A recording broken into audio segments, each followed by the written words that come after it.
So, starting off the new year well, it occurred to me that it might be helpful to offer some communication tips for how to make your communication be smoother and more effective and easier and good. Not only for the new year, but really for your whole life. So I have a handful of tips that I'm going to offer you over the next little while, the next few newsletters.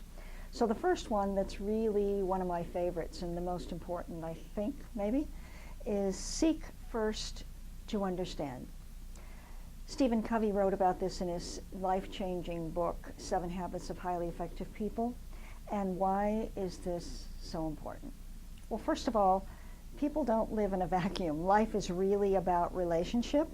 So learning how to connect with people in an authentic way is really important. So this is a really good tip for doing that. So first of all, a couple of things happen when you really are giving someone 100% undivided attention. Number one, you're paying attention and hearing them and understanding them. But second of all, you're showing them respect. So that's a very important aspect of earning trust and credibility yourself. So when you then confirm your understanding of what they meant by restating it, then the person knows whether they were actually clear in what they wanted to communicate. Sometimes we leave things out, sometimes we think we could say them a little better, what else? So when somebody says back what they've understood, you get a chance to really fix it if it's not what you meant.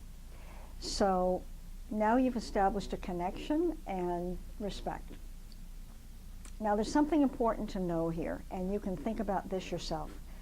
A number of years ago, maybe 30 years or so ago, there was a wonderful article in the Harvard Business Review about the science of communication. And what the research found out is that the brain goes much faster than words. That's not news, right? So basically there's free time between what somebody's speaking and your thinking is much, much faster. So you've all had the experience, I'm sure, of talking to somebody and they're not really listening. They're thinking about something else. And so it's because the brain is going faster. And so it requires actually a proactive energy to make yourself stay on the subject and on the person's speech. So when you do that, you actually are a committed listener as opposed to a distracted listener or a non-listener listener, right, who's not really understanding. So when you do that, you're really going to, first of all, model how you want somebody to talk to you. And there's another important little trick, that when you show somebody the respect of really listening to them and you let them know what you understood, then they've had their say. And they've had space and time and opportunity to say exactly what they meant while they had your attention. And guess what?